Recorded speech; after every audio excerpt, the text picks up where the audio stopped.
Hello, hello, Pips. How are you all today? Absolutely fantastic Wednesday today.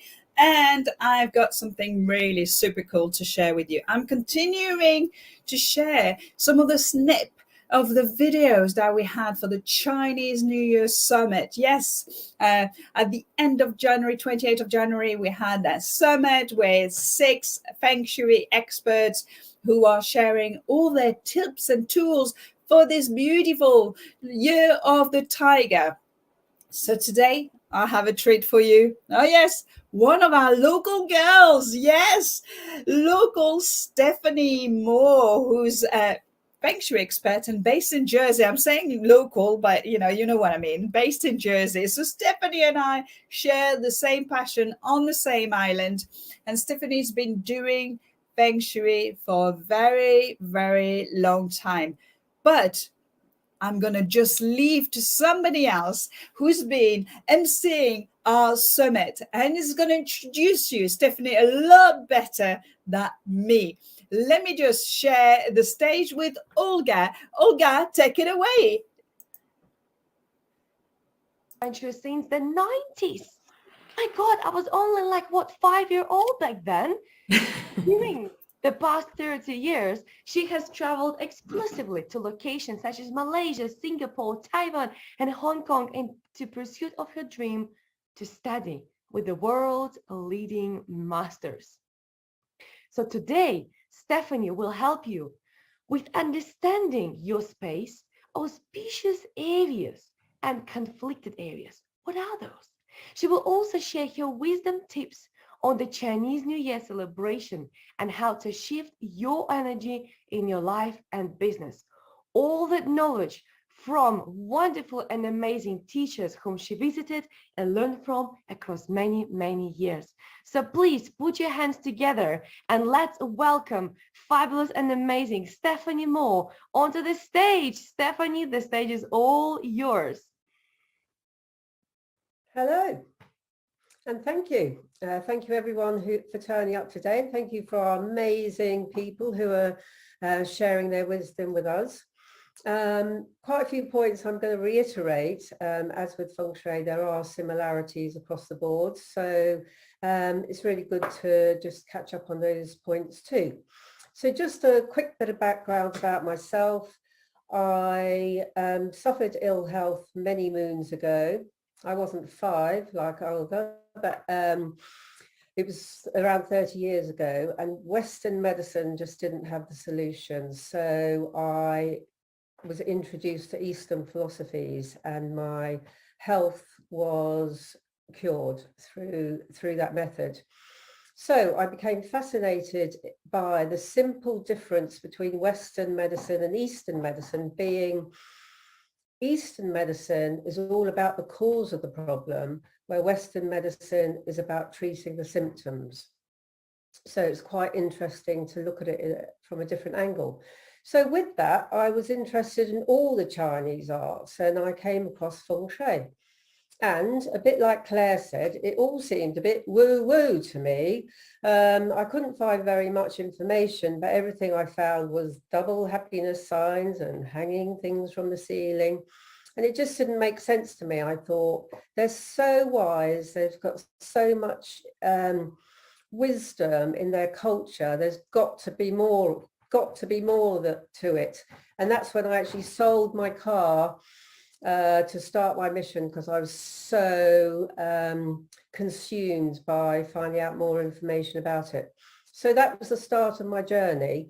And one of the first things I wanted to come to terms with is Feng Shui. People think it is a bit woo-woo, wind, water, what's it mean? And it was amazing. One of the first teachers I met, he said, actually, it used to be called Kanyu. Kanyu simply means observation of the lands and living in harmony with nature. And that changed everything for me, because I thought, gosh, observation of the land. You know, we can learn so much, but do we take the time? Have we got the patience and the insight and the wisdom to observe? So that was a really big transformational time for me. And that was where it all began. So I'm going to share a few slides with you. So I'm going to share my screen now. and we can talk through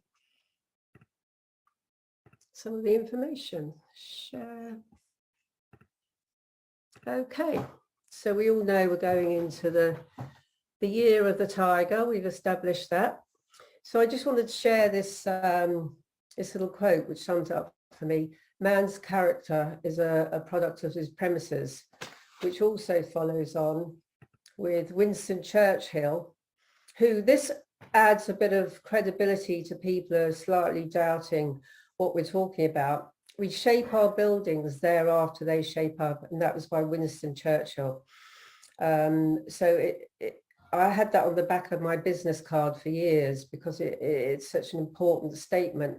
And it's true. No one can deny if we lived in a room all painted black with no windows, we would soon become despondent, depressed, and very unhappy. If we lived in a white room with too much light, again, we would suddenly become overwhelmed and overstimulated. This is Feng Shui. Feng Shui encompasses absolutely everything. It's about a balance and living in harmony. If you go into a restaurant and the music's too loud, that ruins your meal.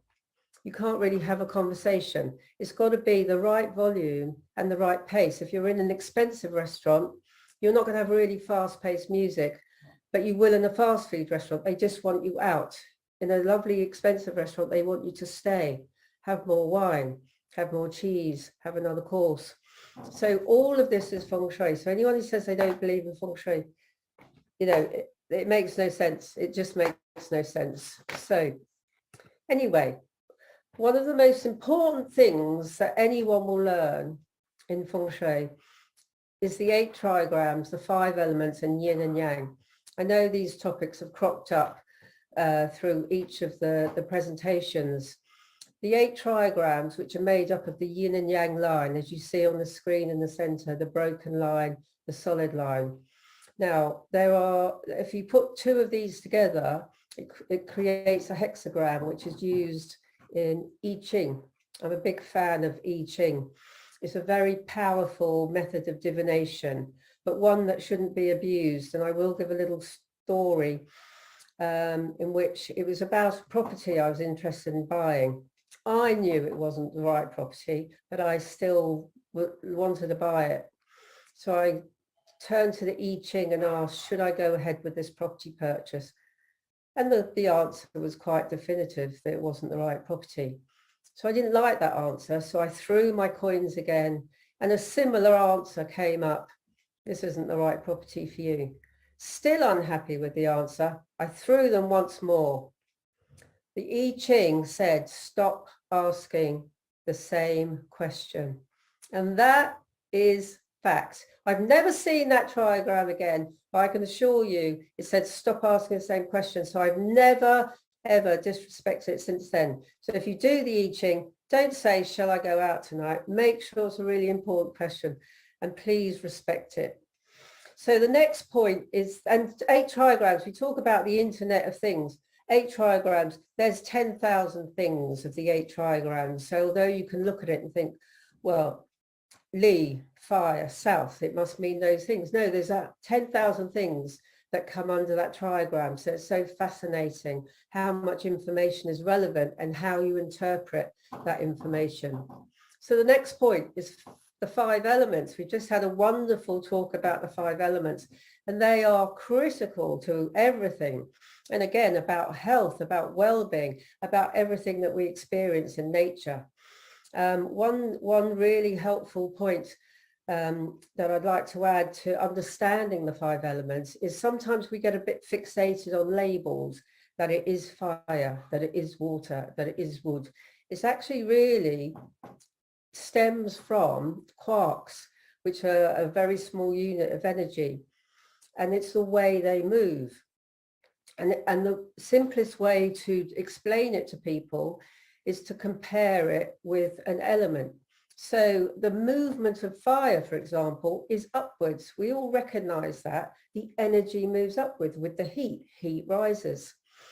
With earth, earth collects together. So it piles up. So for example,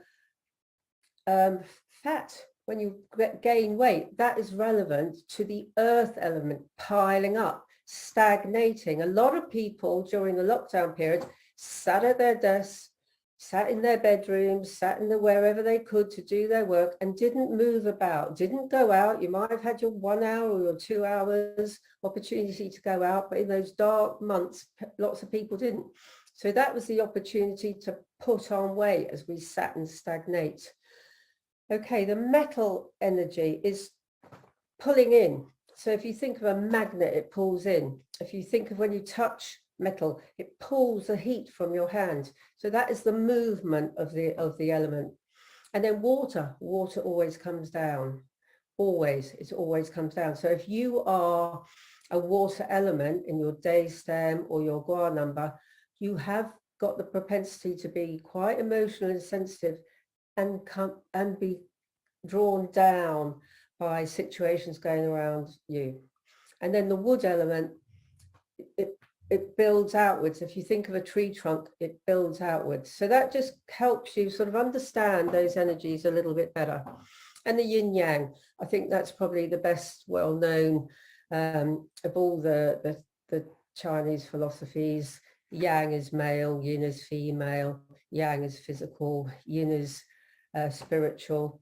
But the important thing is you need a point of reference. So for example, if I said I've got a lighted candle and a pencil, which one is yang? Well, we all know the candle is yang because it's got more energy and it's got fire and it's got heat. But then if I was to compare the candle with a roaring log fire, then that candle becomes yin.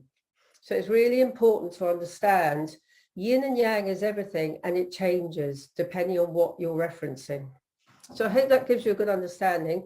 And again, I know people have talked about these things, so it's just to add on for what's already been said. Okay, so part of the topic is we're going to talk about good and bad energies for this year. So I've just done a basic floor plan of property. So this particular property is a south-facing house, so facing upwards. So we're going to look at the annual stars and where they're located. So what's really relevant about this year is the numbers fall into their original place, their original home that came from the Lo Shu square. Those who, I know we've got people who are more experienced in Feng Shui will know about the Lo Shu square. So everyone has come home. Everyone belongs where they are residing at this moment. So in some ways you could say, well, that's good, because in normal terms, if there's a different number coming into a quadrant, you have to see if it clashes with the original quadrant. So here we have everyone sitting comfortably where they belong. However, our number 5, who is our tyrant of all our annual stars, is sitting in the middle. Now, some people like to refer to the number 5 as the emperor. He has no direction of his own. However, he likes to order people about. He likes to sit there. He's back in his throne, giving out the orders. So this is where you have to be careful, because if you upset one of the negative energies, and you particularly number 5, he's going to get his henchmen in and join in with the fight. So we have to carefully look at those locations and look at how they're going to affect it. Now, down the side, you'll notice I put the numbers and the coordinating directions. The reason I've done that is because depending on which direction your property faces, it changes where the numbers sit. So for example, here we have a northeast facing property. So the Lo Shu flow of the numbers is the same, but the property is facing a different direction. I hope that makes sense. Okay, so the next slide. These are the afflicted areas for 2022. So the tiger, that is the Grand Duke, that's connected to Jupiter and where Jupiter sits at the moment. So just as the Western world, we know the tides, we can predict the tides by the moon. Well, the Chinese philosophy, they can have a much better understanding of all the planetary interactions with Earth. So our tiger is sitting in a location. I put the degrees there because it's very important to get these right, because you see that it's sitting next to the pink area, which is known as the San Sha. So we've got a lot of conflicted areas. From a work point of view, I'll just show you. I've got a few of the low pans, which I absolutely love. They're beautiful instruments. However, they're expensive and you do not need one. You just need a really reliable compass, because all you need is one direction. And once you've got that one direction, you can utilize something I've got this, which is very old and it's gone a bit yellow. It's a Perspex low pan. So you can draw your floor plan and put this over. So to make it even cheaper, I've got something, it's probably hard to see. I'll just put it with a bit of paper.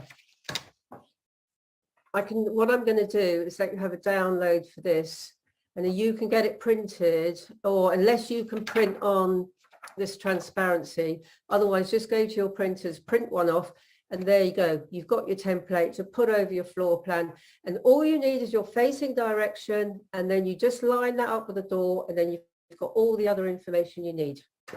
Okay, so as we talked before, we've got our Mr. Emperor in the middle, number 5. We have the tiger, and then what is called the year breaker is always directly opposite the Grand Duke. So there is a Supo, the monkey, who can be a bit cheeky at times as well. So they're in clash, so that those areas you also have to be very careful with. Now, where you see the pink area, it's actually 3 separate sections. Again, I've given you the absolute degrees, but if you don't trust that you can get an accurate direction, please use that whole sector and be very careful. And the care you must take is avoid renovations where possible. Avoid loud noises, avoid digging, avoid confrontation. Don't sit in the center of your house falling out with your family, because that's just going to set up the bad energies and cause conflict within your home. Okay. So then once you've determined that, you will use this to put it over your floor plan, and then you're going to see the sectors, and that gives you the directions. It's very important. You mustn't get confused with sectors and directors. For example, the Grand Duke, you can sit in the sector that he resides, but don't sit facing him. He doesn't like you facing him. But what's clever is you can use that in a business meeting by making sure you sit with your back to the Grand Duke and the person you're in business with sits facing him. It gives you an advantage.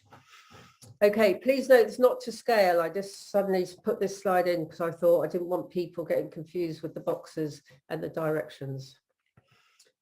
Okay, so this is really important. I know it was mentioned earlier on as well, the Cosmic Trinity. So what we're born with is our heaven luck.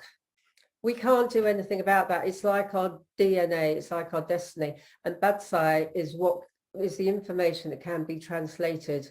Basically, it's your fate. However, we can all learn to play with the cards we're dealt, but we haven't got much influence over that. But what we have got influence over is our other 2 options, which is man luck. What you achieve in life through good decisions, hard work, knowing when to study, how to improve your life, knowing who's good for you, knowing who's not. The fact that you're all here today, you must have good man luck, because you're getting information here, which is going to be really valuable, particularly for the next year. And then you've got your earth luck, and that's what Feng Shui is. Learning to harness the positive energies and areas within your home, with your business, your life. So it gives you advantages over other. So these are the 3 aspects that influence your life. So as I said, 2 out of 3, you have some control. And if you can make small changes, make them. Don't think it's not worth it. It is worth it. Marginal gains, incremental changes makes all the difference. Okay, so one thing I wanted to finish up on is we are in period 8 at the moment, and we're all focusing on this year, which is a really important year because we've all had a pretty tough last 2 years with the great unknown. But this is time to prepare, because we are moving into period 9. This is a fire period. and it starts in 2024. So it's going to be here very soon. It's the new 20-year cycle. Okay, period 9, fire. So that's why we have to be conscious of looking after our number 9, because that's our future energy. And then as we go into period 9, number 1 will be our future, and this will be our time to focus on for money. Okay, as we go into period 9, it's all about tech, AI and VR. Now, if that's not your bag, don't worry, because guess what else? This is exactly what's going to fit into the new era. Self-development, Chinese metaphysics, helping people from the heart, really doing it from a spiritual level. It's not just about the money, it's about fulfilling yourself by helping other people. So it's a really great time to train, get ready, because people are going to need us. There's so much going on in the world at the moment. People need support, and we can be there to help them with their man choices and their feng shui. So that's really powerful. So if you are looking for property, the great properties for the 9th period will be north or south facing. They're going to be the most positive options. Of course, we can do everything with any property, because, you know, everything changes every 2 hours. So don't worry if you can't. But if you are looking for property and you happen to find one north, south facing, I'd go for it. And then the other little important factor is, this is the age of female empowerment. So the majority of the team on today are women. This is our time. It's all been about men. Period 9 is about the great feminine. So let's embrace that and let's enjoy it and let's make the most of it. Okay, so we've all heard lots about feng shui, but as I said, feng shui is everything. Everything in your life is all about feng shui. So we can't separate it from anything else that's going on. So, of course, the clear the clutter. This has been the common theme throughout. And it's so important, clutter, because as we said, piles up. And depending where it piles up can have an influence on a part of your body. As I said, the 10,000 things for the trigrams relates to a part of your body. So, for example, the earth element. So if you happen to live in a northeast or southwest facing house, you're going to have earth elements at your door, and you're going to have earth element in the middle of your house, and you're going to have an earth element at the back. If you start piling up clutter, you're going to have a very high chance of putting on weight and suffering illness connected with weight gain. Okay, so fix anything that is broken around the house or the garden, or get rid, you know. And if you can't decide to get rid of things, your jeans you can't fit in, just ask yourself, if they were stolen or lost, would you replace them? Would you go out and buy a pair of jeans that are 3 sizes too small? Would you go out and buy a broken television? No, of course you wouldn't. So get it out of the house and do it now. So just ask yourself that. If it was stolen, would I replace it? No, I would not. It doesn't fit. It's not going to fit. It's not going to get fixed. Get rid. I don't even like it. So there we go. So another important thing is watch less telly. Take time to focus on yourself and your education, your self-learning and your self-development. All the television is showing us is doom and gloom, and fear is one of the lowest, if not the lowest, vibrations that we can function at. The highest is love, appreciation and gratitude, and that's where we need to go. We need to lift our energy. So get rid of the fear, get rid of the guilt, get rid of the shame, because they are at the bottom of the pile. And if we're vibrating so low with those feelings, we are never going to get out of that rut. So it's time to change. Don't watch the telly. It's never good news. Read good news, find good news, go out for a walk. I went for a walk the other day with my daughter. It was a bit drizzly. We passed this cobweb. It was a shining light with water droplets on. It was one of the most beautiful things I've seen. There's beauty everywhere, but it's not on the telly. So get that telly off. So make a commitment this year. Self-improvement, commitment to your health. Doesn't matter what it is, whether it's through food, supplements. You know, we've just heard the soil is depleted of selenium and magnesium. We need those supplements. So go and find some good food state supplements. Get some good sleep. Get some exercise. Walk. It doesn't matter what you do. Just don't sit in front of your computer and don't sit there watching the telly. I can't reiterate that enough times. Okay, next thing, really important. Write down 3 things and write them down as if you've already achieved them. I am a best-selling author.